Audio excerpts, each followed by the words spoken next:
just like a spark that's breaking out. Can't make a stop, can't turn back now. We know that there's no room for doubt. No, we can't turn back now. I see danger in your eyes. They know we'll burn down the night. Coming just like the sunrise. You know that we gonna light it up tonight. We gonna light it up, babe. Tonight we gonna light it up just like the sunrise. We gonna light it up now.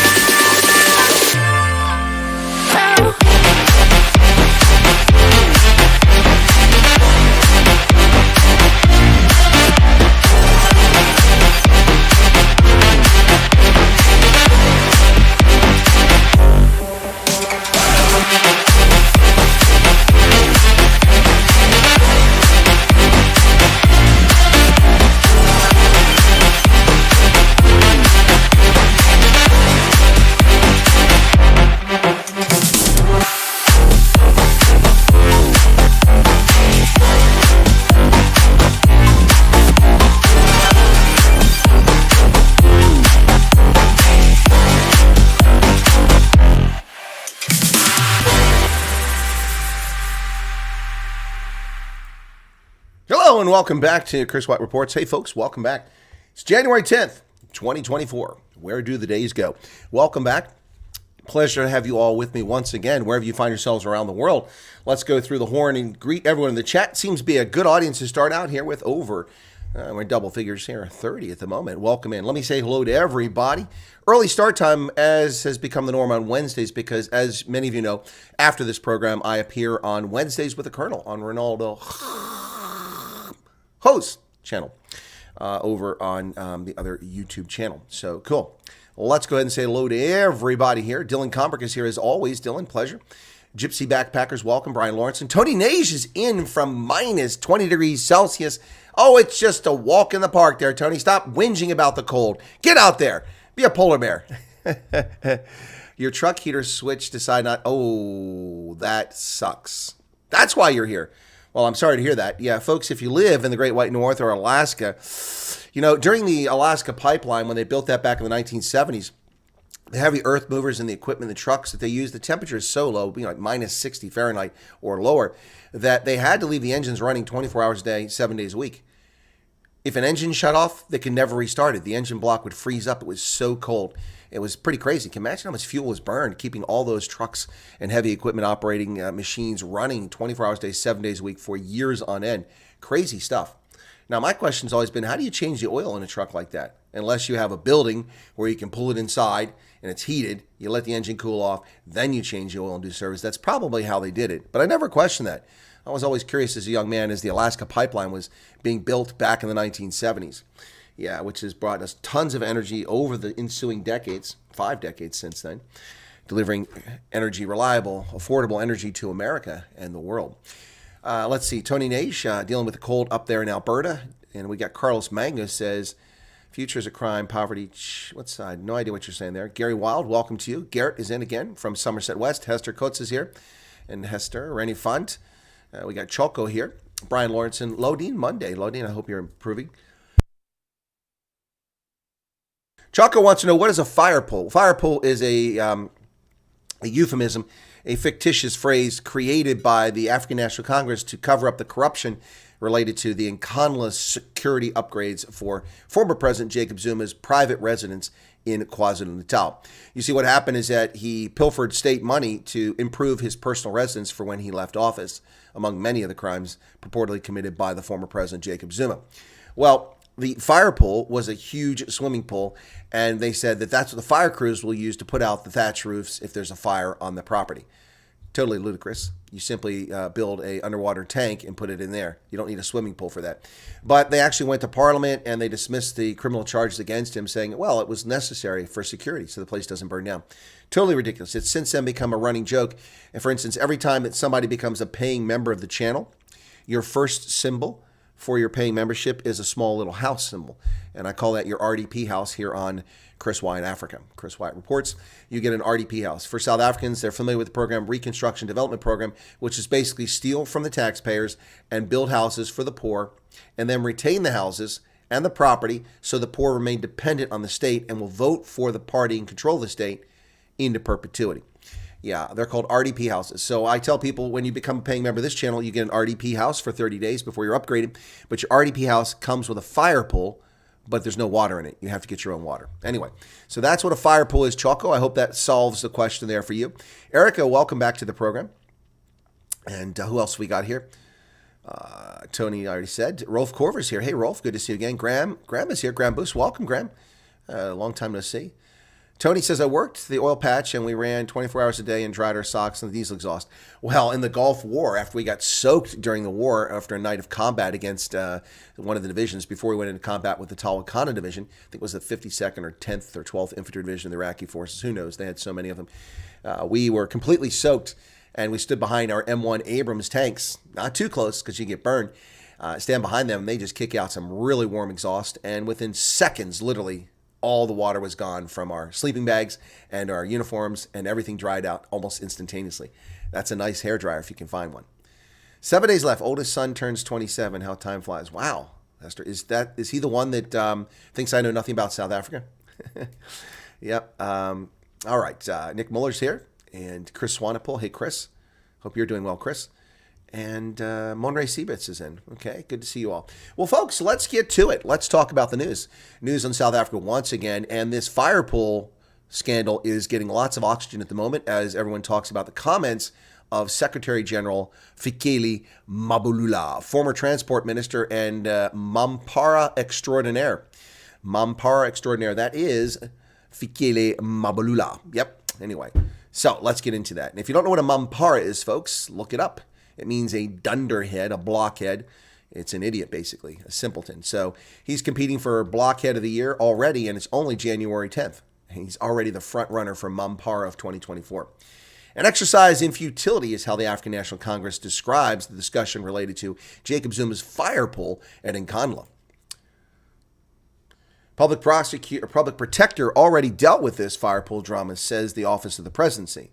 And there he is, Munir Palapala, the man responsible for $580,000 of illicit money disappearing and hidden into mattresses at his Palapala game ranch, not declared to customs, not declared to the South African Revenue Service, SARS, and purportedly for a bull that was never delivered from a Sudanese sheikh who owns no farm. Yeah, but we're supposed to believe Munir Palapala.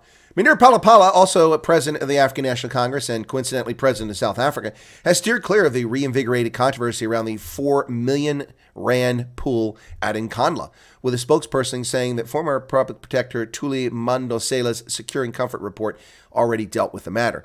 Now, see the problem, ladies and gentlemen, a 4 million rand fire pool. Let's just do that at the time, the cost of what that was then, because the exchange rate was closer to about 10 to 1. So that's $40,000 US to build a swimming pool. When he could have put a tank under the ground, double-walled, sealed, with tens of thousands of gallons of water in it, and that could have served as their water source should there have been a fire. Now, this is a scam. It's a scandal. It's a theft. It's a theft of public resources by a corrupt criminal who served as the president of South Africa. And he's been followed by someone who accepts $580,000 payment for a bull that's never delivered from a Sudanese sheikh who doesn't own a bull stud farm anywhere in the world, in cash, not declared when they enter the country. And then the police track down the alleged robbers, allegedly torture them, and collude with Namibian police to illegally bring them back across the border without a warrant. Unbelievable. Also, the South African Police Service, which is responsible ultimately for VIP protection, has protection responsibilities for, I believe, 43 official residences, the president, members of the cabinet, and so on. 43, if I'm not mistaken. That includes Munir Palapala's Palapala Game Ranch. In the annual report covering the time frame when the theft occurred, The South African police VIP services report that not a single VIP protected observed residence had a single incident in the time frame. That is demonstrably lie. It's factually incorrect. Now, the police may not have lied because they might not have known about it because of the cover-up in the presidency to cover up the theft of $580,000, which Mynheer Palapala cannot account for, will not account for, has not been called on the carpet for, and just like Joe Biden's pay-for-play scam, will get away with it. We'll get away with it. We'll get away with it. What exactly did the Sudanese sheikh get since he didn't get the bull? What did he get for the $580,000? And why is he flying to South Africa and going to a game ranch and handing over suitcases full of money? And more importantly, why is that money then buried and hidden in furniture? And we only have to ask this question. Who is Cyril Ramaphosa hiring as his cleaning services? Because they're good cleaners. They actually picked up the sofa cushions and found the money. Ooh, my goodness. Craig says, yeah, we're going one way, bad to freaking worse. What to do? Well, they want chaos. The coming civil war is happening somewhere. South Africa's hijacked by terrorists in 94, Rainbow Con Man, says Carlos. No, it's my baby. Oh, he's the youngest. He's 24. Okay, well, he's 24. We can't forgive him for ignorance. So, if he wants to say, I don't know anything, he actually has to listen to the conversation. So I would be curious to hear what Hester's son would have to say about what I just said about Palapala, since I know nothing about South Africa, according to the young man. Sorry, Hester, I don't know him. We haven't said his name, so I'm just picking on him out of fun. If it bothers you, let me know. I'll stop doing it.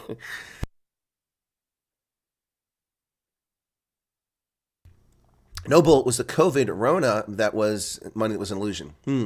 Sedgefield's back. Tony, Ben Potgieter's here. The cleaners single-handedly outshone the entire SAPs. Exactly. The people who mop the floors and wipe down the dust at the Palapala Game Ranch are more effective investigators than the entire South African police service. Interesting. Mynheer Palapala.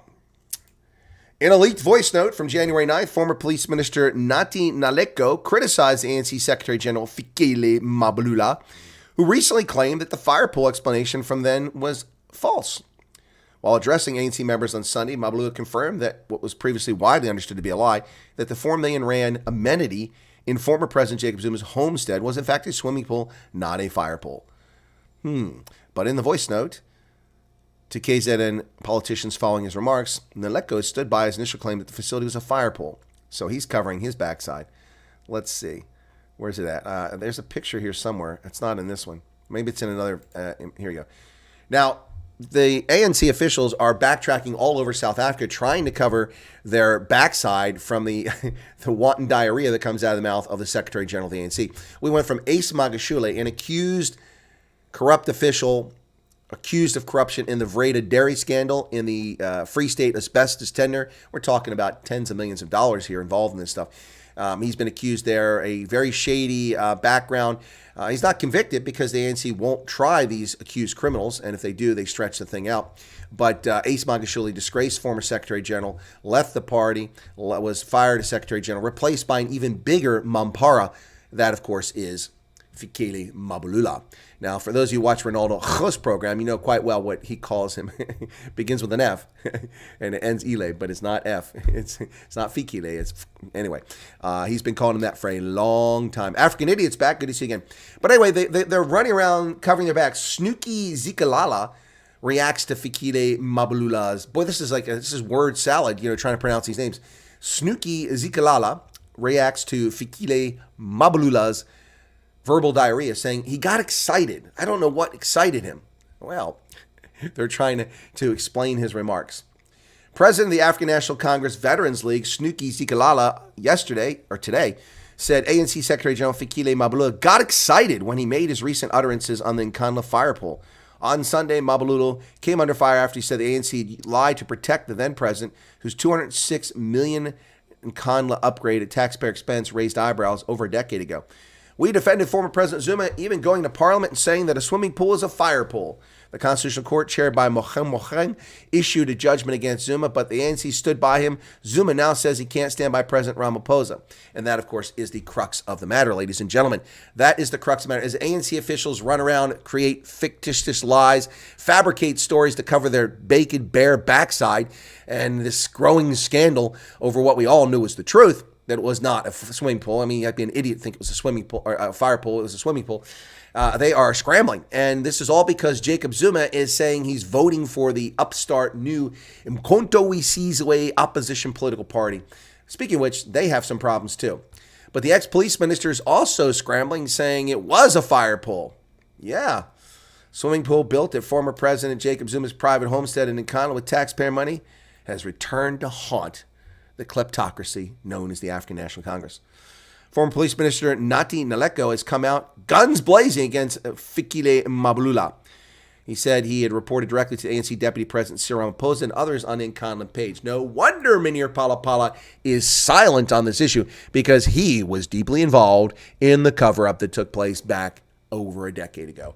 Well, it gets even better in the growing inferno between the new Mkhonto we Sizwe political party and the African National Congress and its disbanded Spear of the Nation, Mkhonto we Sizwe Military Veterans Association.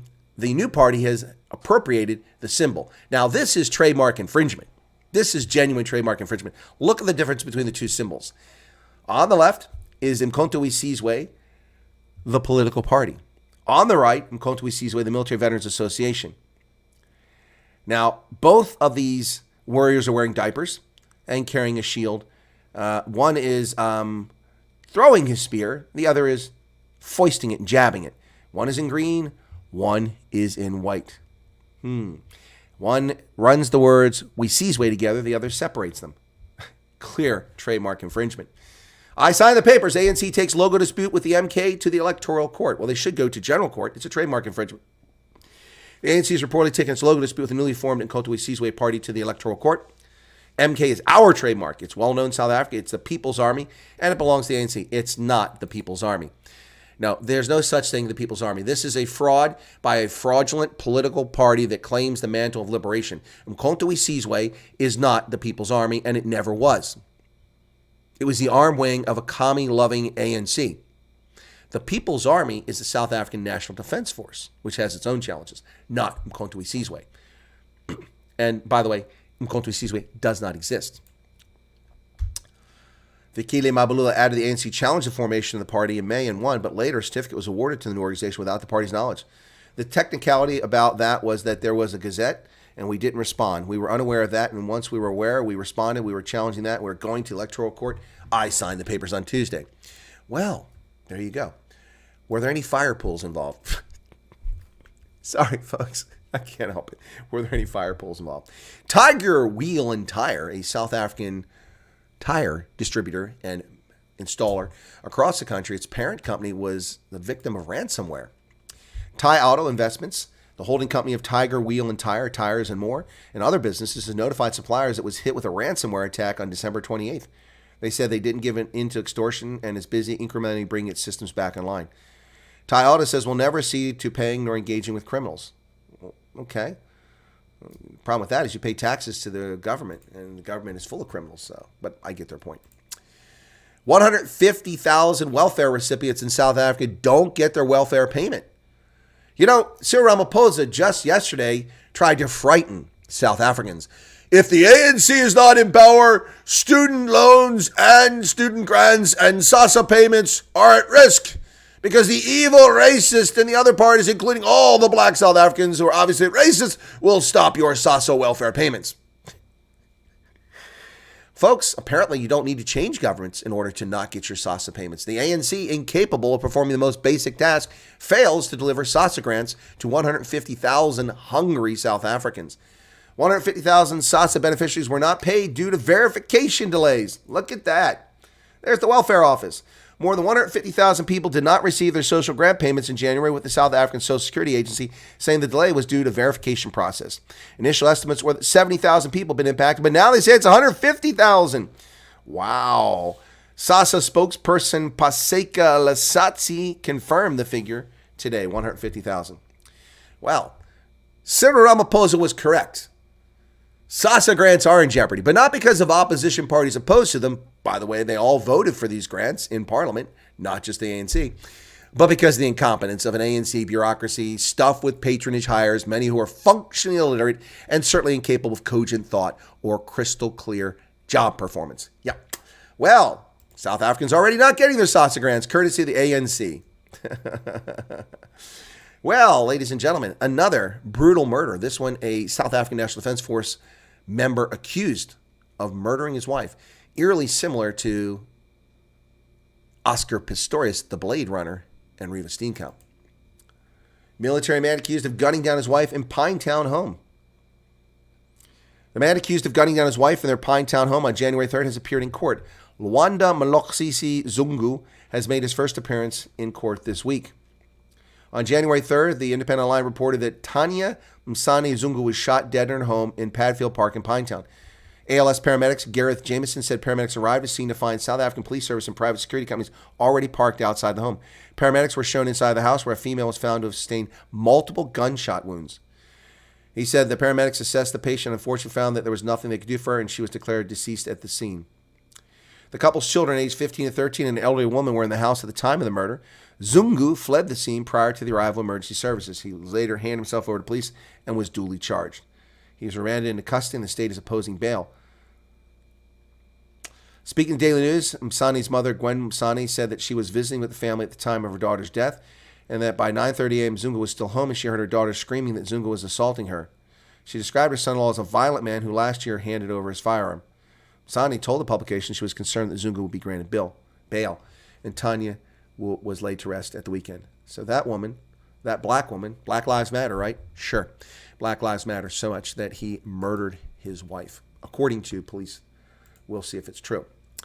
Well, ladies and gentlemen, the corrupt government of the African National Congress at the national, provincial, and local level continues unabated. And the only answer is a removal of the African National Congress at the ballot box and a thorough house cleaning of the bureaucracy and turning over services and functions that normally fall to the private sector in a proper country, taking it from the commie-ruled South Africa and giving it to the private sector, and then holding them to standards or canceling their contracts when they fail to deliver. That's what you do. Meanwhile, in Joburg, a semblance of that is taking place. 48 different companies have signed up to help Johannesburg keep traffic lights on whenever there's load shedding. 120 intersections have uninterrupted power supply as they aim to have all 2020 off of the Eskom grid, so they won't have to worry about power supply. And here you can see lights out and traffic snarl there. When the Johannesburg Roads Agency launched its traffic signal backup power initiative 6 months ago, the entity conservatively aimed to keep 35 intersections on during load shedding. Now more than 100 intersections have uninterrupted power supply, and more than 40 businesses have joined in to assist the effort by sharing their backup power for traffic during load shedding. The road authority is responsible for 2,020 intersections across Johannesburg. Now, this is the private sector picking up the load for the corrupt, incompetent, incapable, patronage stuff, kleptocracy known as Eskom and the City Council of Joburg. Once again, the private sector comes through and delivers better. They were expected to deliver just 50, and they've delivered far more in a shorter period of time than ever expected. Well, Cape Town turns to the private sector for ending load shedding in the mother city. City of Cape Town has published the latest in a series of tenders aimed at procuring power supply from independent power producers as part of their plans to add more private power to the grid. Depending on the level of response and pricing from applicants, the maximum capacities to be procured are just 300 megawatts of power and 200 megawatts of backup power. So, half a gigawatt. It could help the mother city, though, and they're turning to the private sector, and that includes apparently residential solar panels. So good luck with that.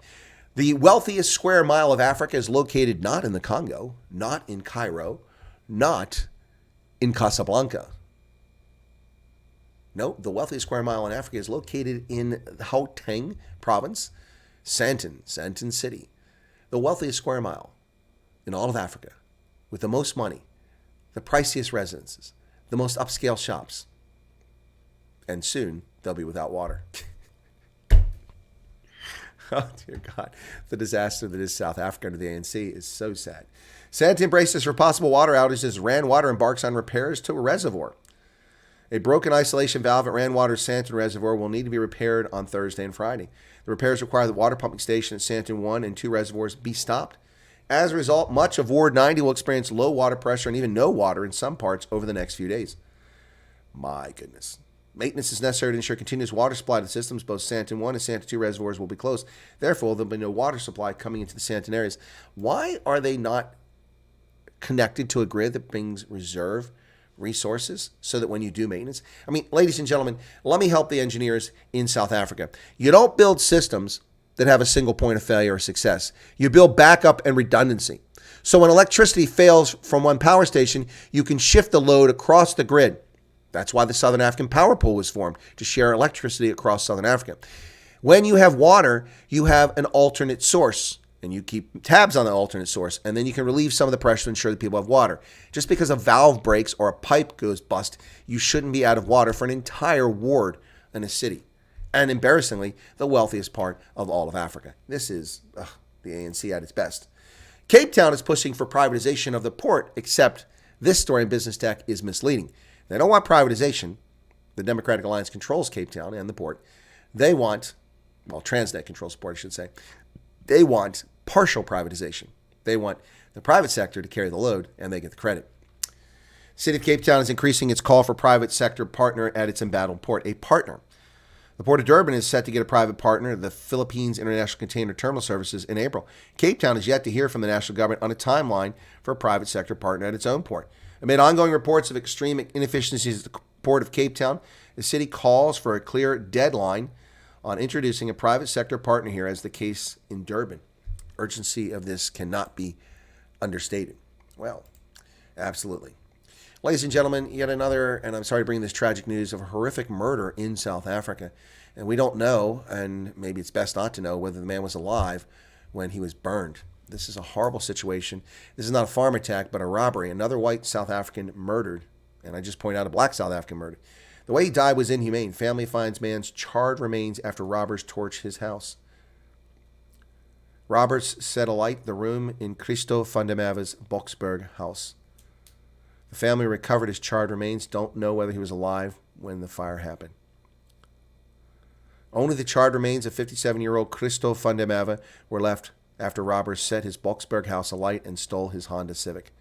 According to Gauteng police spokesman Colonel Dima Katso Nevhului, who said they were yet to arrest anyone in connection with the attack at van der Merwe's Impala Park house over the weekend. His sister, Marika Pinar, told News 24 it was unclear whether the robbers had killed him first or whether he died in the blaze. There are not a lot of body parts remaining, she said. He was an Ekurhuleni Environmental Resource and Waste Management Department employee and a quiet loner. He was divorced and had no children. And you can see the smoke that's come out of the house there. Savage criminality in South Africa is the norm. It is a completely lawless country where politicians are not held to account and they steal trillions of rands, billions of dollars out of the pockets of the public fiscus, where they divert contracts to their friends and then take kickbacks for it, where they fail to charge criminals, where they fail to prosecute criminals, where they fail to arrest criminals, where they release murderers back into public after serving just 8 years in prison. Oscar Pistorius. Yeah, unbelievable. No respect for the sanctity of human life. Rape, a commonplace throughout South Africa. It is a norm, not an abnormality. It is sad and pathetic. And it's a shame. Such a beautiful country. Cry the beloved country indeed, Alan Patton. Cry the beloved country. Cry what the ANC has turned South Africa into, another African basket case. A country with incredible human capital, incredible history, incredible diversity of people, of language, of religion, Christians, Muslims, Jews, Xhosa, Venda, Afrikaners, Germans, Portuguese, Zulu, Tswana, all being pissed down the drain under the umbrella of the ruling party. Unbelievable. Well, a new international flight route is coming back to South Africa, folks. If you've got relatives in Western Australia and Perth, good luck. Congratulations. South African Airways, the dodo bird of aviation, is returning to the airs, and they're going back to Perth. South African Airways has announced its flights to Perth are returning. The first flight will take place on April 28th, with bookings now open.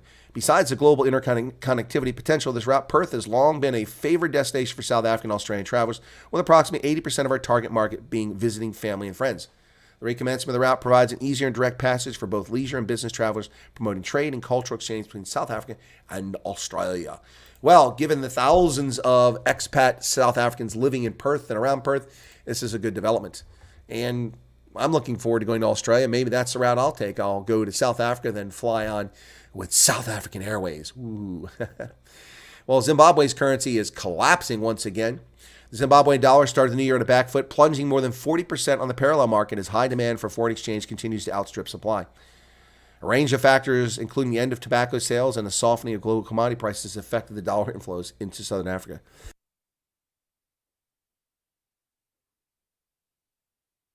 This has caused the exchange rate to spiral.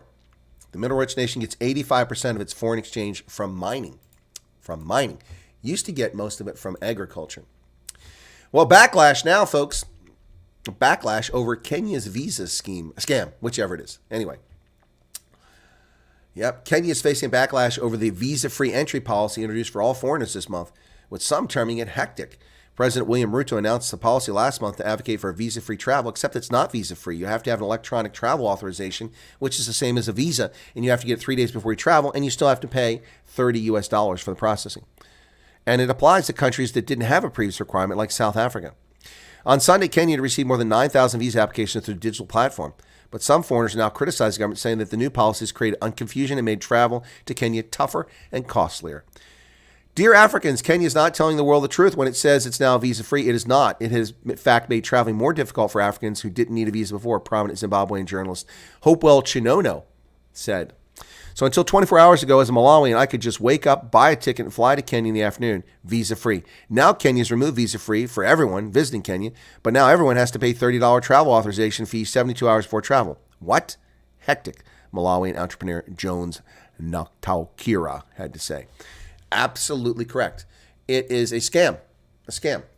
They are now fleecing people for money from all over the world, including Africans. But Africa for Africans. African solutions for Africa. We're all brothers. Pan-Africanism. But here, pay your fee, apply for a visa, even though as an African you don't have to have a visa. This is completely contrary to what the African Union has been trying to achieve with visa-free entry. It's simply a lie. Come to Kenya, visa-free. Nope. $30, pay in advance, only 3 days prior, and pray that the incompetent bureaucrats process your application after you've purchased a plane ticket. Can you believe that? 72 hours prior. Who buys a plane ticket 72 hours prior unless it's a short notice event or a death in the family or birth of a child? When I plan to go to Africa, I buy my tickets weeks, months in advance. Can't just hope that I'll get a visa. Total nonsense. Kenya will see a huge drop-off in tourism numbers. Stupid move by bureaucrats who have their head up their backside. Well, Nigeria's president vows to cut entourage for foreign trips after 1,400 Nigerians were sent at taxpayer expense to the COP28 fiasco. Yeah, wow. Nigeria fielded a delegation of 1,400 delegates at the COP28 circus. President Ahmed Tinubu has now announced his entourage on foreign trips will be limited to 20 people. Wow, including a security detail, no doubt. The president is insistent that the prudence of government officials must reflect the prudence and efficiency of the Nigerian citizens. Well, Nigeria is not a very efficient country, so good luck with that, President Tinubu. Yes, but that is a nice development. Well, Israel's president lambasted South Africa's ludicrous case at the International Court of Justice, calling it atrocious and preposterous. Israel's President Isaac Herzog said South Africa's genocide case was atrocious and preposterous. He added Israel would argue its actions in Gaza were self-defense. South Africa, of course, approached the International Court of Justice accusing Israel of genocide. The International Court of Justice has no jurisdiction on that subject and South Africa has no standing in this case because genocide is not occurring in South Africa. And it's not occurring to South Africans, occurring in Israel. So they have no case. The United States and United Kingdom shoot down Houthi missiles and drones in the Red Sea. This war continues. The unannounced Joe Biden war with the Houthis, on top of Joe Biden's war with his co-belligerent, Volodymyr Zelensky, and Joe Biden's war against Hamas. U.S. and British naval forces shot down 21 drones and missiles fired from Yemen-based Houthis on Tuesday. These were fired at international shipping. Britain's defense minister said it was the largest attack in the area by the militants to date as the 3-month-long war between Israel and Hamas spills over in other parts of the Middle East. Well, it's time to simply go into Yemen and to start bombing the snot out of it. That's what they're going to do. Well, a brouhaha in Poland unfolding, folks, where former members of parliament were arrested at the presidential palace. Polish lawmakers arrested inside presidential palace as showdown between the new and old ruling parties intensifies. 2 populist Polish lawmakers were dramatically arrested on corruption charges inside the country's presidential palace on Tuesday, prompting one to start a new hunger strike and escalating a heated confrontation between the country's new government and its former ruling group.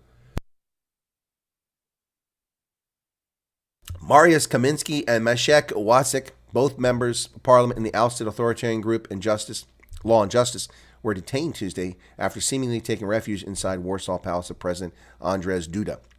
They were sentenced to 2 years in prison last month and banned from sitting as MPs for 5 years over corruption charges related to their original term in office back in 2005-2007.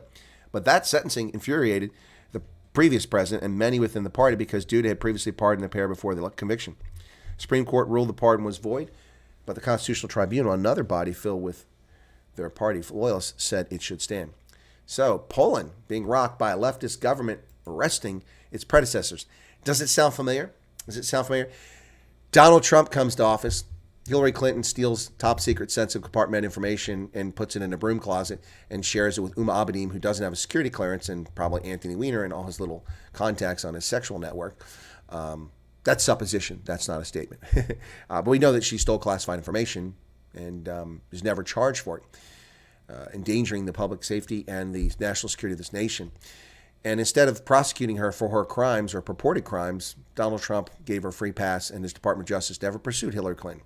Donald Trump leaves office, and the Department of Justice under Joe Biden misuses prosecutorial authority and goes after American citizens and its predecessor, Donald Trump. Poland has got exact replay of leftists taking over government and going after their predecessor, which was centrist or right-of-center government. This is horrific. This is what the Soviets did. It's happening right here in our midst. Illegitimacy, nonsense beyond belief. Well, remember when Joe Biden, Jackass Joe, and Jens Stoltenberg, the wuss Viking himself, Jens Stoltenberg, well, they're telling us that Ukraine's counteroffensive is getting underway. The Russians will be defeated. The Russians will be pushed back. The Russians are going away. Well, I told you that was all a bunch of hoo-ha. Ukraine did not have the heft, the resources, the manpower, or the strategic thinking, operational execution, and tactical performance to achieve that. And guess who was right once again? I tip my hat to you all for listening and knowing that I got it right once again. Well, Ukraine's offense cratered and failed. Why? Well, now the Wall Street Journal is trying to blame the West for dithering. We are not in the war. This is Ukraine and Russia's war. It's being fueled by Jackass Joe's corrupt administration and NATO's Secretary General, wuss Viking Jens Stoltenberg. Yep. Ukraine's war effort is stuck. This heroic battlefield failure shows why. Rout of Ukraine's elite forces and counteroffensive is a lesson on why the war effort is stalled. Yeah, it's stalled because they're not up to the task and never were. And anyone tried to tell you they were up to the task simply lied to you. Or they had a bunch of wishful thinking. Well, crazy stuff happening in Latin America, folks, where Ecuador, a public television station, was overtaken by terrorists. And the government is cracking down on previously peaceful Ecuador. Ecuador deems drug gangs terrorist groups after live TV attack. The country has been plunged into chaos after its most notorious gang leader and drug lord, Adolfo Macias, escaped from prison on Sunday. Facing a surge in violence, Ecuador's President Daniel Noboa Tuesday issued a revised decree designating 20 drug groups as terrorist groups. It also authorized the military to neutralize them within the bounds of international humanitarian law. Country's been plunged into chaos after its most notorious gang leader and drug lord, Adolfo Macias, escaped from prison on Sunday. He was due to be transferred to a maximum security facility that day. No one knows where he's at. And the president on Monday declared a 60-day state of emergency because that drug lord got out. Scary stuff what drugs do. But drugs are okay. Hey, Chris, drugs are cool, man. When people zoll, they roll the paper. And when people zoll, they behave like Nkosazani Dalimizuma. Yeah, drugs are cool, man. What's your problem? You're an old fuddy-duddy. You're against weed. You're against drugs. Yeah, but drugs are cool. Drugs are cool, man. Yeah. No, they're not. No, they're not. They're dangerous. They're inappropriate. They're morally bankrupt. If you need drugs to get through your day because you can't enjoy life without them, that's a problem. Now, I'm not talking about prescription drugs. Medication, that's different. Yeah, but drugs are okay. No, they're not. United States Secretary of Defense Lloyd Austin has cancer. A fact that he hid from the Department of Defense and from the President and the National Security Advisor, from Congress, from the public. Lloyd Austin, whom I've criticized many times for his role in Iraq and for his inept handling of the Department of Defense and his race hustling, now is not even honest with the president whom he works for. Lloyd Austin, somebody's head is going to roll over this, probably an underling at the Pentagon. U.S. Defense Secretary Lloyd Austin kept his cancer diagnosis from the White House. President Biden was only told that U.S. Defense Secretary Lloyd Austin was being treated for cancer yesterday. Mr. Austin, 70, was admitted to the hospital on January 1st and then on intensive care unit for complications following surgery on December 22nd. December 22nd.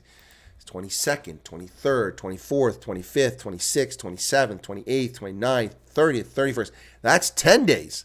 That's 10 days. January 1st, 2nd, 3rd, 4th, 5th, 6th, 7th, 8th, 9th. 19 days, nearly 3 weeks, Lloyd Austin concealed his cancer diagnosis as a cabinet member from Jackass Joe's administration. He should be sacked for that alone. Now, when he went in for treatment the 22nd, he should have told someone before Christmas. When he was readmitted to the hospital on the 1st, he might not have been capable. But his staff, his family, somebody should have informed. But he was certainly capable when he was reported to be working from his hospital bed 2 days later. He should have been reporting to the president. Lloyd Austin needs to be fired for his incompetence and his dishonesty. Yep. Dishonesty. Lloyd Austin. Well, winter storm is knocking out power. Hurricanes are floating around, or not hurricanes, excuse me, hundreds of thousands in the Northeast, leaving after 4 dead across the South. Look at that damage. My goodness. Widespread power outages amid freezing temperatures. There were more than 600,000 homes and businesses without power across more than a dozen states this morning, including 145,000 in New York and more than 105,000 in Pennsylvania. Ladies and gentlemen, the winds outside are quite strong. I can verify that. No doubt about it. The winds are quite gusty out there right now. Yep. At least 4 deaths reported in Alabama, Georgia, and North Carolina as those states were hit with fierce winds. Tornado reports and damage left behind. 25 tornadoes reported across Texas, Alabama, Florida, Georgia, South Carolina since Monday with significant damage. Ladies and gentlemen, climate change! Ah! Run for the hills! Climate change! Ah! Oh, sorry, I didn't get the memo. I'm not running for the hills. Wow. Well, ladies and gentlemen, NASA's mission to get the first person of color and the first female genitalia on the moon has been delayed. Why? Well, let's read what the story says. It might have something to do with the United Launch Alliance's failed Peregrine mission. But the Artemis mission has been delayed now by at least a year. No people of color. No women on the surface of the moon. I'm so heartbroken. It's such a tragedy. It's racism. It's racism. NASA's racism. There's such racist at NASA, they won't let people of color and women go on the moon. They probably hate Palestine too. It's so terrible. It's so terrible. More delays for NASA's astronaut moonshot with crew landing off until 2026. Astronauts will have to wait until next year before flying to the moon, at least 2 years before landing on it under the latest round of delays announced by NASA. The space agency had planned to send 4 astronauts around the moon later this year, but pushed that flight to September 2025. The first human moon landing in more than 50 years also got bumped from 2025 to September of 2026. NASA cited safety concerns with its own spacecraft, as well as development issues with the moon suits and landers coming from private industry. Safety is our top priority, said Bill Nelson. The delays will give Artemis teams more time to work through the challenges. Folks, no, safety is not NASA's top priority. DEI is NASA's top priority. Watch a NASA launch. Watch all the faces they put up. Nothing but women and women of color. Men are virtually non-existent at NASA, except for the octogenarian Bill Nelson, former senator and Democratic appointee as NASA administrator. NASA's Top priority is not safety. It's diversity, equity, and inclusion. Stop lying to us, Bill. Tell the truth. You've announced the purpose of this mission isn't to return to the moon, but to put the first person of color on the moon and the first woman on the moon. And you know what? Why don't we put Bill Nelson there and leave him? Fraud. Total fraud nonsense. Well, the prosecutor in the Trump case in Georgia, Fani Willis, could it be a better name to make fun of someone? Fani Willis, Fani Willis, has been accused of improper relationship with a Georgia district attorney, with a prosecutor who's prosecuting this on her behalf. Now, that prosecutor billed Fani Willis $4,000 for meetings with White House officials. The special prosecutor that Georgia District Attorney Fani Willis is accused of having an improper relationship with billed the Fulton County DA's office $4,000 for 2 8-hour meetings with White House officials while overseeing the election interference case against former President Donald Trump. Now, ladies and gentlemen, we were lied to. This story in the New York Press Conservative Outlet isn't even talking about the lie. We were lied to. We were told that Fani Willis and the Georgia prosecutors never met with the White House. Do you remember that? Oh, it's a lie. It's a vast right-wing conspiracy. Vast right-wing conspiracy. They never met with the White House. There's no collusion here. But the dude billed the Attorney General in Georgia for $4,000 for 2 8-hour meetings. Actually, that's a pretty low rate. That's a bargain. You get an attorney for 16 hours for $2,000? That's pretty good. That's a little over $100 an hour. That's pretty good. But we were lied to. Once again, are you surprised? No. There was no. The Georgia prosecutors had nothing to do with the White House. We haven't talked to the White House. We haven't coordinated our cases with Jack Smith. No, they're liars. They're scam artists. And it's time to start prosecuting these frauds. $4,000 for 8 hours of meetings with the White House. What the heck are they talking about for 8 hours? The apparent meetings attended by Nathan Wade, an Atlanta-based private attorney hired by Willis to assist in the prosecution of Trump and his co-defendants, took place in 2022, before Trump was ever even charged. Wow. According to invoices included in a bombshell court filing by Michael Roman. Now, all the media, and I'm going to tell you this in a second, they're talking about no evidence for the allegations against Fani Willis knocking boots with this prosecutor. I don't know if he has evidence or not, but there's some evidence right there. Not of knocking boots, but of bad behavior. So let me show you how the media reports things. First off, The Hill, and then, where's it at? The Hill, and then the Daily Beast. And watch these headlines. You ready for this? Trump, Georgia case totally compromised after allegations against Fani Willis, says The Hill. Former President Trump on Tuesday insisted the case against him and several others in Georgia over efforts to overturn the state's 2020 choosing should be dropped after another defendant filed a motion accusing Fulton County District Attorney Fani Willis of improper behavior. Yep.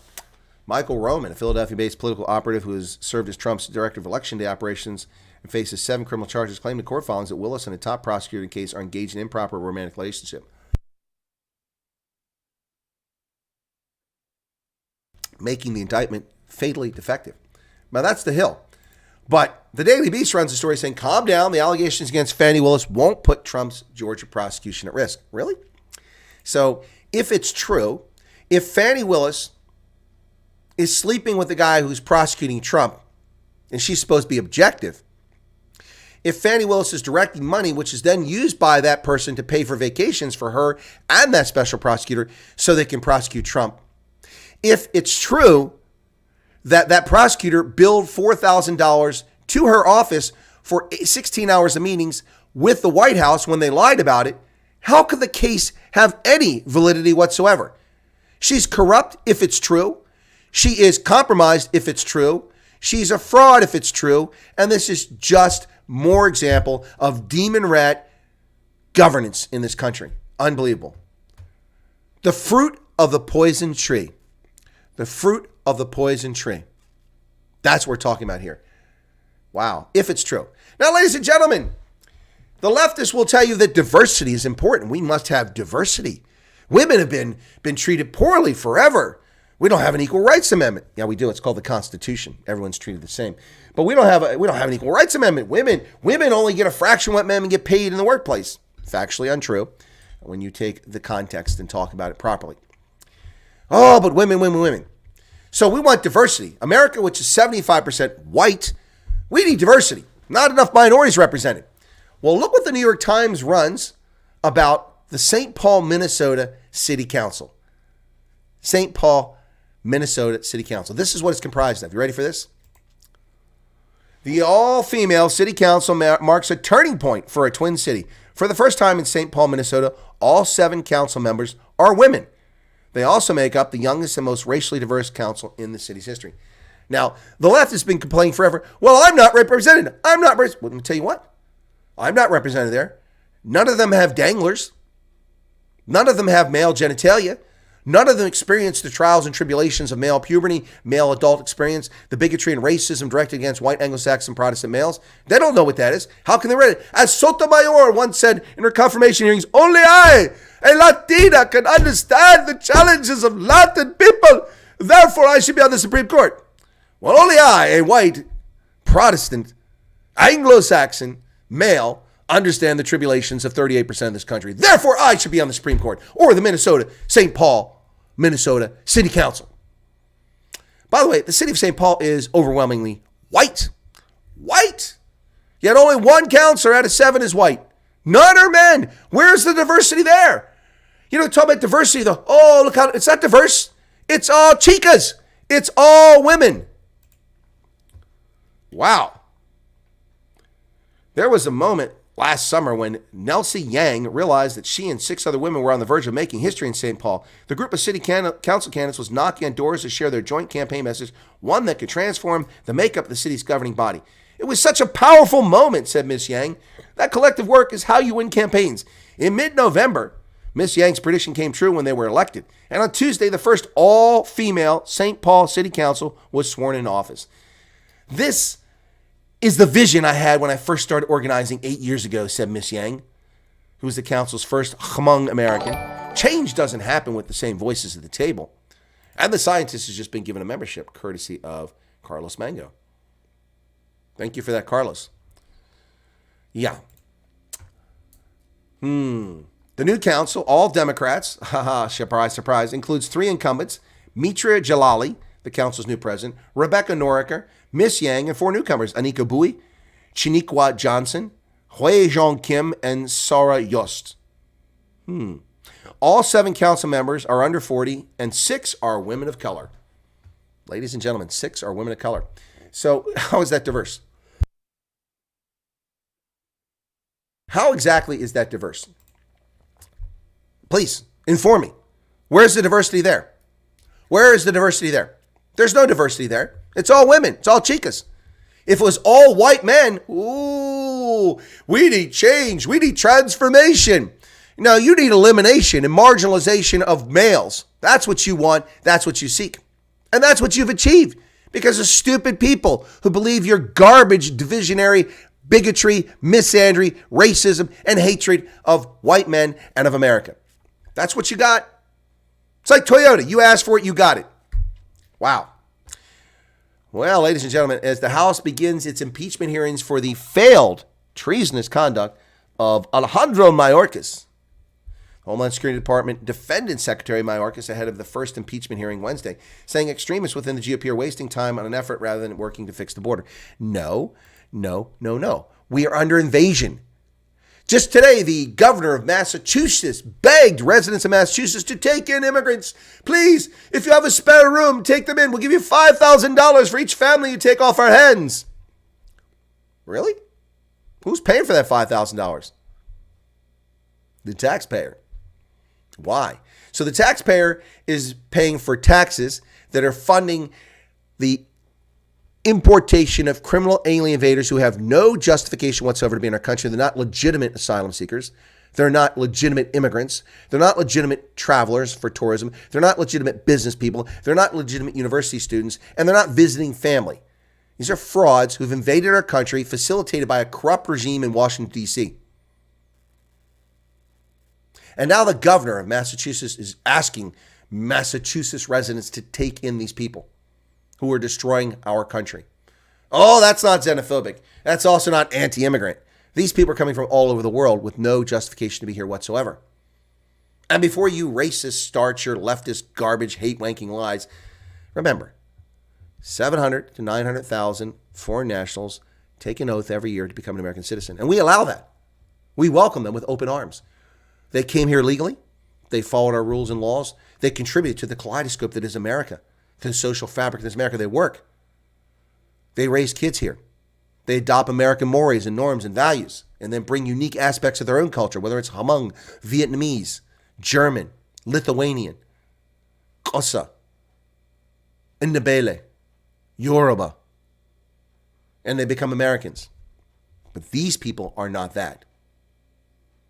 And we have no obligation to flood our country and destroy our public life because other people can't fix their broken countries. Don't bring your problems here and break our country.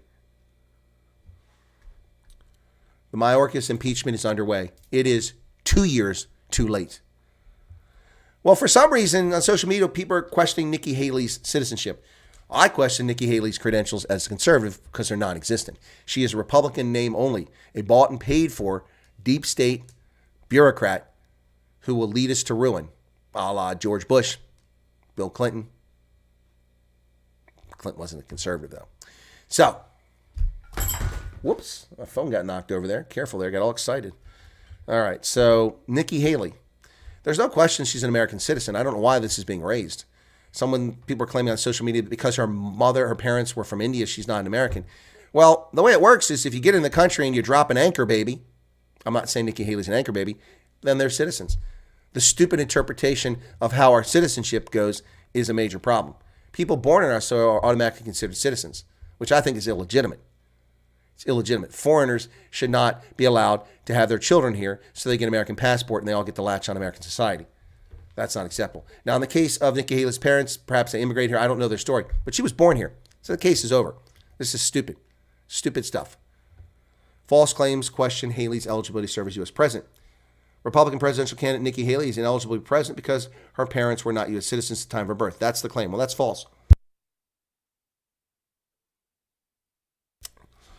Haley's a natural-born U.S. citizen eligible to serve as president.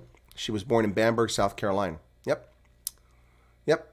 So people need to stop the stupidity. Silly. Jamie Dimon, the banker of J.P. Morgan, former Bank One, merged with J.P. Morgan, became one of the most successful, if not the most successful bank on the planet.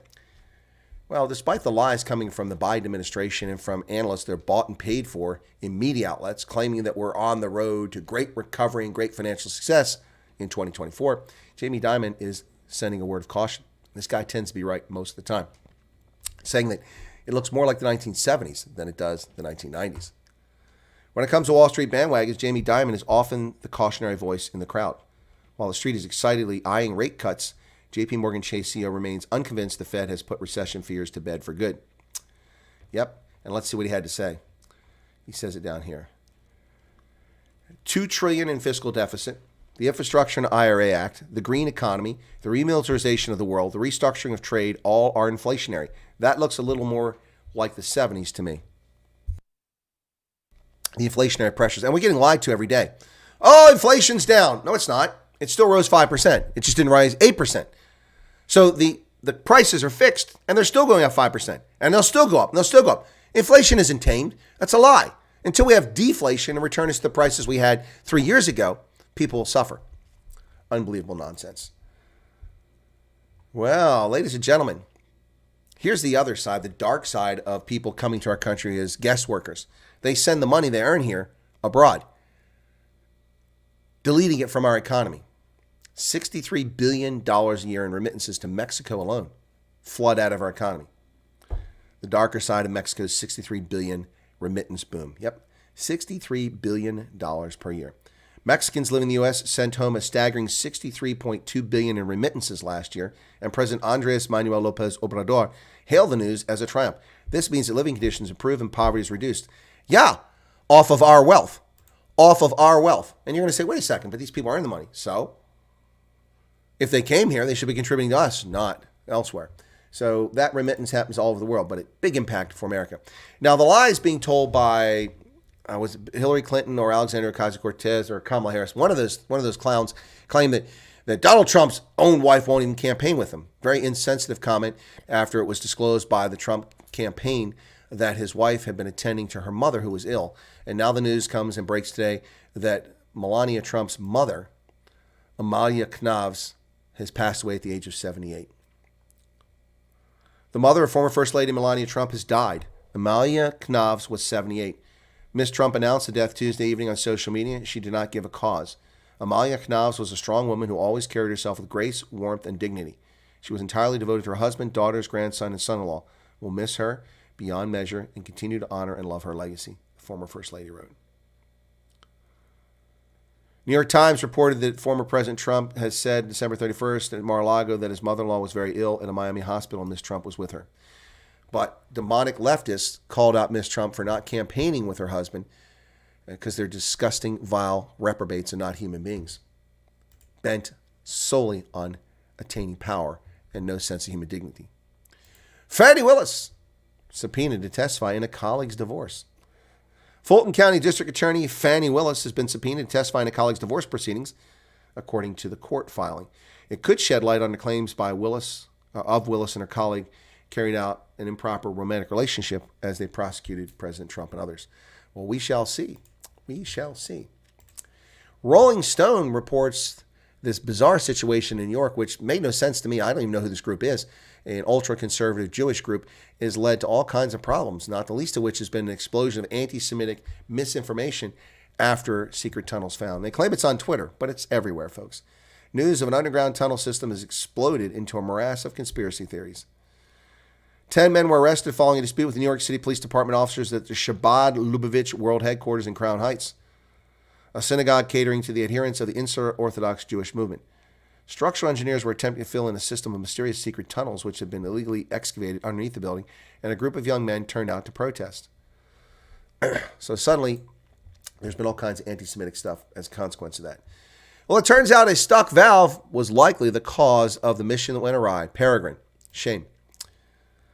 The current hypothesis is that the valve failed to reseal properly, leading to a ruptured oxidizer tank. Peregrine launched on Monday atop United Launch Alliance's new Vulcan Centaur rocket with the goal of becoming the first private spacecraft to land softly on the moon. That dream was dashed by a propellant leak that sprang up shortly after it deployed from the rocket's upper stage. Astrobiotic has been troubleshooting and analyzing the issue ever since. The company may now know. Astrobiotic's current hypothesis about the Peregrine spacecraft's propulsion anomaly is that a valve between the helium pressurant and the oxidizer failed to reseal after actuation during initialization. Well, that's a mouthful. And I'll give you the layman's terms. It's broke. It's broke. Yep. Well, Wall Street Journal says that this is interesting. Axel Springer, which is a German media company that owns Business Insider and a host of other publications. Strange things going on there. The tension between the owners and the papers. Axel Springer says it's reviewing motivations behind an article detailing plagiarism accusations against Neri Oxum, the wife of the chairman. Since acquiring Business Insider 9 years ago, Axel Springer has largely steered clear of intervening in the news outlet's editorial operations, even when high-profile people objected to unflattering articles.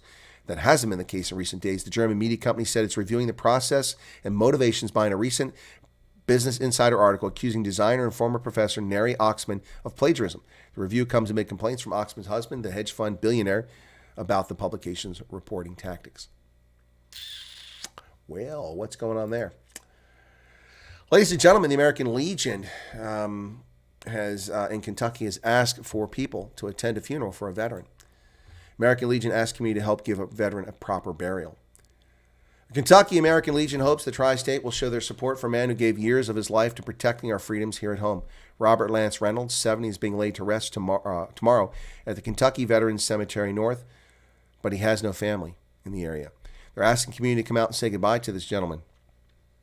Originally from Pennsylvania, the Marine veteran moved to Grant County just in October. He passed away on January 4th at the University of Cincinnati Hospital following a hard-fought battle with heart disease. He served from 1970-74. In the Williamsburg, American Legion says he deserves a proper burial. Every veteran deserves a military funeral. They deserve respect and honor, and that's what we try to do here to ensure that no one is buried alone. How sad that no one will be there. Hopefully people will show up at the funeral for Robert Lance Reynolds, a Pennsylvanian who passed away in Kentucky. Well, ladies and gentlemen, finally reading an op-ed piece, an opinion piece from the Wall Street Journal talking about California's wealth tax, an immoral effort to balance the budget of a corrupt state that has been stealing money from taxpayers and misusing it for decades, building trains, high-speed trains to nowhere. Democrats want to tax assets to fill the state's $68 billion budget hole. Yeah. The bill will impose an annual excise tax of 1.5% on the worldwide net worth of every full and part-time California resident that exceeds $1 billion starting this year. So it's a billionaire's tax. Come January 1st, 2026, the state would tax wealth that exceeds $50 million, not billionaire, $50 million at a rate of 1% each year, with an additional 0.5% tax on assets valued at more than $1 billion. So, sports personalities who play baseball, basketball, football will boycott playing in California. If I play for the Atlanta Hawks in the NBA and my contract pays me and I've kept $50 million in assets, I am not going to go to California to play against the Lakers, because then California will claim 1% of my $50 million of wealth for themselves. Illegally, illegitimately, immorally. I'm not earning that wealth there. This is criminal. Part-time residents will be based on a proration, so they'll take a portion of my wealth, but that's unacceptable. The wealth tax would apply to nearly all assets, including shares in a partnership, private equity interest, artwork, financial assets held offshore. The California Franchise Tax Board would value assets that aren't publicly traded. That means private businesses located outside the state could be examined by the board's auditors and appraisers. So businesses outside of California will have to subject themselves to these criminals from California coming to their businesses in Kansas, Montana, Pennsylvania, and looking at their artwork and looking at their property and determining what the value is, and then applying a tax which must be paid in California, even though the business isn't resident in California. This is insane. Absolutely insane. Absolutely insane. By the way, if you have no income, the assets are being taxed. So you'll have to sell your property in order to pay taxes to California, a state you're not resident in. This is unbelievable. Unbelievable. Unbelievable. And unacceptable. It's un-American. It's just morally bankrupt, folks. Morally bankrupt. Unbelievable. Well, we've got 58 people here at the moment, 61 likes. Can I get 62, 62, 61, 62? Gentlemen over here in that. Can I get 63 likes over here? No, guess not. We're stuck at 61. Anyway, folks, thanks for tuning in. And wow, I just keep pausing. I'm seeing a doctor at 3 today. Hopefully they'll tell me if I've got pneumonia, RSV, or I don't know, some Democratic crud. All right. Let's go back to the chat and say hello to everybody here. We'll be on for another short period of time. Let me just see if Ronaldo's set up the stream yet. See if he's set up the stream for the next hour. Come on. Yeah, it's set up. Good. So I will get it set up so we can be directed to that when it's time. The fire pool, folks. Boy, I tell you, the ANC is in trouble here. Customization, redirect. Come down here. Search for other videos. 10 January. There we go. That's the one. Save it. And all right. So after the stream, you'll be automatically redirected to Ronaldo's broadcast, folks. So cool beans. Yeah. So anyway, let me just set something up here very quickly here. Schedule. Wednesdays with the Colonel. I wasn't sure we were doing this because Ronaldo's had a busy day. And 12 to 1. Okay. Save. All right. Cool. All right. Now I got meetings. Copy invitation. I'll send that to Ronaldo. All right, so he'll have that. Now I don't have to worry about breaking away to do that. So that one's up for coming up. And this thing keeps freezing again. What's going on over there? That browser is not working well, Firefox. Okay. Where is your Secretary of Defense? We went AWOL. He went AWOL over Christmas, did not inform the Pentagon. Yeah, no, I'm well aware of it. I covered that story, Garrett. You must have put that up before I covered it. So let me get back over here to the news. Well, that's not the right window. Maybe I've got too many windows open. So we're going to close that window with all the news and see if that helps the situation, reduce the amount of stuff. My Twitter download or didn't download. Oh, but this is pretty entertaining. So let me do this for you guys real quick. This one here, I'm going to have to download this video or use it and make it for a video. But here we go. That's not what I want. I want this screen. This is what I want. Here you go. Listen to this. This is supposedly New York Congresswoman Clark saying what the Democrats are all about. And we've known this all along, but listen to this. Listen to what she has to say.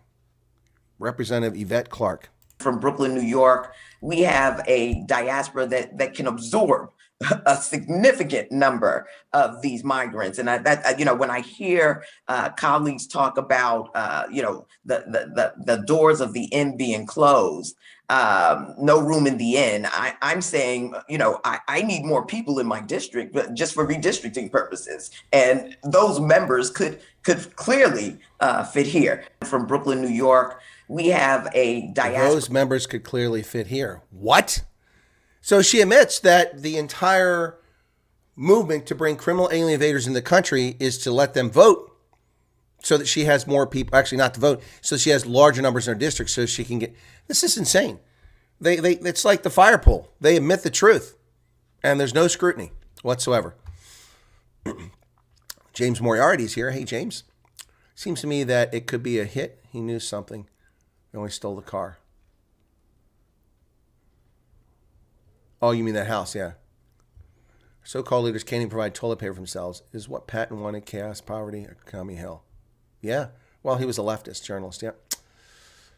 South Africa's losing so many people to immigration. Well, also to murder. Veronica Carstol says savages. Hey, Veronica. Thank you for being here. All right. What else we got there? And Lithuania and Estonia. What are we talking about? Lithuania and Estonia, Tony. What's that all about? Vilma, welcome to you.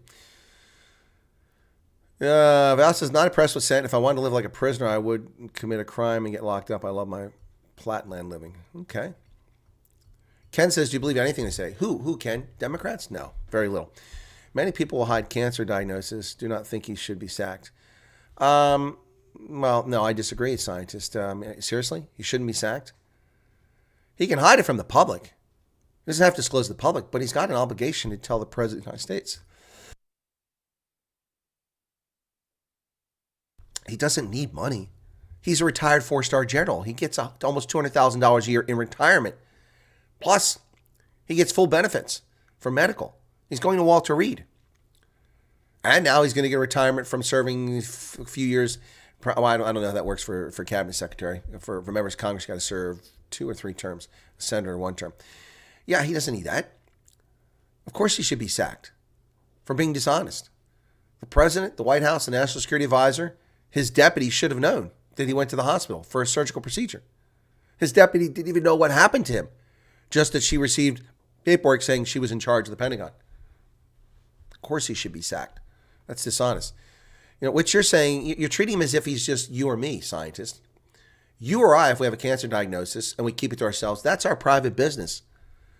This is the leader of the Department of Defense, the most powerful military on the planet, currently engaged in fueling a proxy war in Ukraine, supplying arms to Israel in its war with Hamas's war, dealing with the Houthis off the coast, commercial shipping being attacked every hour. It's a man who must be woken up and disturbed every hour about what's happening. And he fails to tell the people he works for that he has. Well, you're saying hide the cancer diagnosis. He hid the fact that he went in the hospital. I mean, he didn't even say, hey, look, I got to go in for a routine procedure and lie. That would be one thing. If he went in, he had to go back. Well, there were complications. I've got a leakage. I'm going back in first. That would be a lie. But at least they would have been informed and known that he was incapacitated and unavailable. No. It's not. Scientists, I love your rugby predictions, but you're mixing apples and oranges here. This is not him hiding a cancer diagnosis. This is him lying to the people he worked for. Yep, an act of omission. Told Biden on day 1, but Sleepy Joe couldn't remember a possibility. Hey, Gerald Lazarus, how you doing, man? Austin's chief of staff should be sacked. He's part of a nuclear red button. Exactly, Garrett, exactly. They are part of the decision-making process to launch nuclear weapons, and the guy's sitting in a hospital and nobody knows it? My goodness. Climate does change. Imagine it didn't. We never went to the moon, says the scientist. Okay. The seed of the serpent is alive and well, says Sean. Okay. Moon landing was real. There are pictures taken from the lunar orbiter showing the buggy tracks and the pod left behind. I highly doubt they had that kind of relationship. Have you seen her? Who's that, Ben? What else? Oh, you're talking about Fani Willis. Look, beauty is, sometimes people just want to dip their wick. It's not about beauty. Man and woman's morals have gone down the drain, but it's sad but true, says Helen. Yep. And what else we got there? Yang sound, okay. Loan sharks charging $36 per month and nobody says a thing. Disgusting abuse. Yeah, well, credit card companies get away with charging usury rates. 24% for an interest balance on a credit card. That's insane. That's insane. That's absolutely insane. Every day we count our lucky stars. We left South Africa. It's a rotting economy, says Carlos. Yeah, it's a dangerous place to live, too. Talk about destroying the Massachusetts traditional family fiber. Well, that's part of it, Erica. Forcing people to take these people in their homes and impinge on them, damage they do to the homes, disrupting life. Never mind the fact, even if they're all honest people, it's not exactly giving your keys to someone to come in your home anytime, using your Wi-Fi, using your telephone, using your toilets, using the resource in your home. No. Dylan says, thanks for seeing the doctor. Well, Dylan, I couldn't get an appointment. I had an appointment on Monday, and they refused to see me about this issue, and I made a stink about it, and they found me an appointment for today with a different doctor. George, welcome to you. George Steinberg, Myra Page. I think I've caught up on the chat. Is Allison Johnson here? I didn't see it. There's Allison. Mom is in ICU with renal failure. Oh, my goodness, Allison. I'm sorry to hear that. I hope it's not serious. I mean, that's a serious condition, but I hope it's not something that can't be improved. Hopefully there's something underlying, and not that her kidneys are failing. My goodness. Sorry to hear that. Wow, hospital. Not my favorite place. That's for darn sure. Not my favorite place. I avoid hospitals and clinics like the plague. Not a place I want to be. Anyway. Yep. All right. So I'll be on with Ronaldo here in about 8 minutes. Let me see if he's written back to me. And we'll be talking about things. Yep, he's got it. We'll be talking about things in South Africa. He'll probably ask me a little bit about the USA too. Wednesdays with the Colonel. Every Wednesday on Ronaldo Hus channel. Yeah, folks. I did a video about Mampara of the Year. Actually got a little bit of traction on YouTube. Surprised. This one got 2,000 views. Remember, I used to get 150,000, so I don't get too excited about 2,000, but I'm excited now. It's kind of cool. 2,000 views. Let's see if it's 2,100. Okay, still going a little bit here. Got 10 subscribers from it now. Wow. Yep, and so we've arrested for the moment the decline in theft of my subscribers, which we dropped down to 13,714. Now we're back up to 723. So, but YouTube is still taking subscribers and remove them every day from my channel and thousands of other channels. Don't know what their intent is there. But anyway, so yeah, so that arrested for the moment 2,000. That's the best performing video I've seen. Let's see what it says in the chart. Yeah, it's well above stuff I've been doing lately. So it had 1,700 in the first 15 hours, and then it had another bump. And yeah, but anyway, it's kind of data. It's almost 24 and 12, 34 hours old, so it's probably going to die off. But yeah, I call it Fikiri Mabulula, early favorite for 2024 Mampara of the Year. Wow.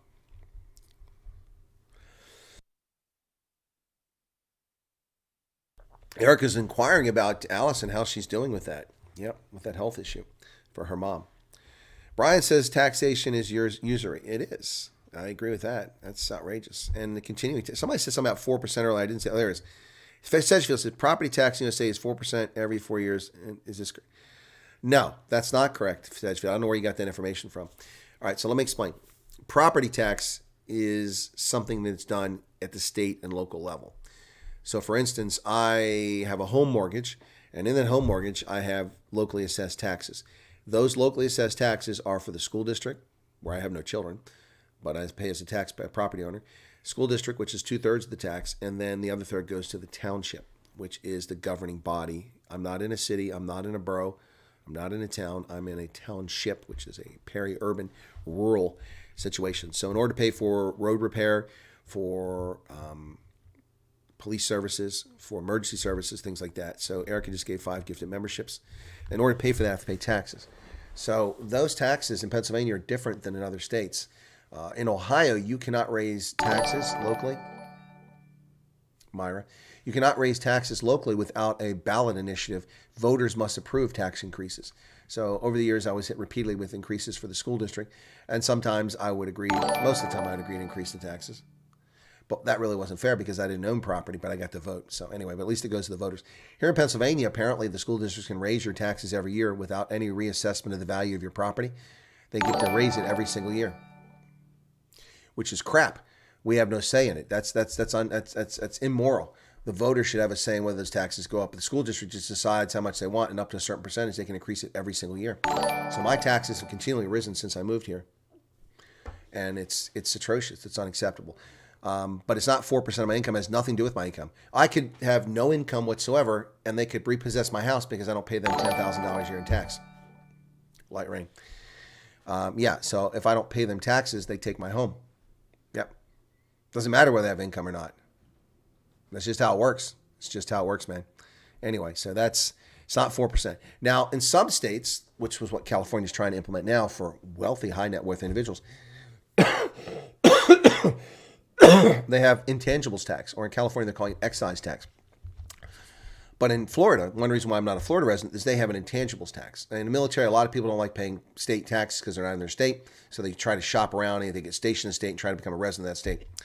I was trying to become a resident of Wyoming, in part for that reason, but also because I like Wyoming. I was planning on living there after I retired and not going back to Ohio.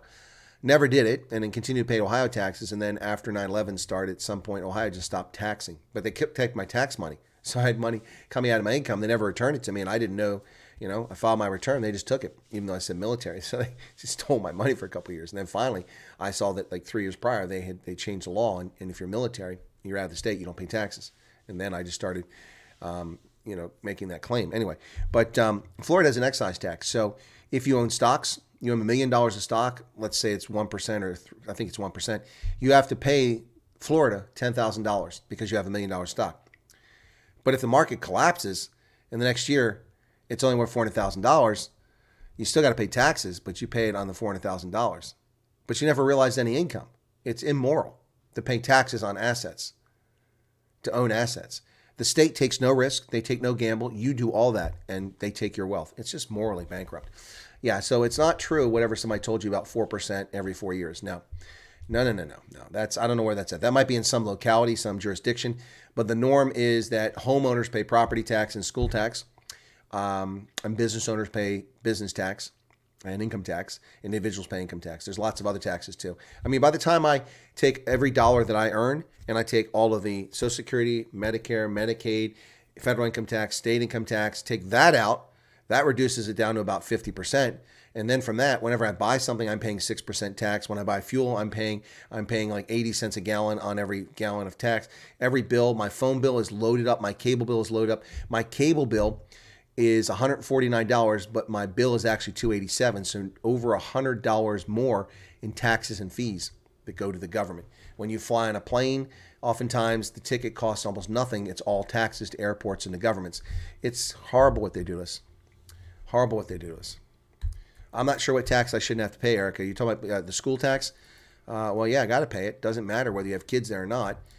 Someone's got to fund the next generation, and we have to have functionally illiterate people entering the workforce who can read and write and think. And that's why, even if you don't have kids in school, running for the school board is a good idea. All right, that's it, folks. Got to wrap up here. Thank you so much for being here. I'll be over Ronaldo in a couple minutes. We'll see you there. And take care of yourselves. And Happy New Year to everybody. Appreciate it. Cheers. Hit the like button. Costs you nothing but a moment of your time. Thanks for the new members. Thanks, Erica, for taking care of that. And someone else took care of it earlier, too. Cheers, everybody.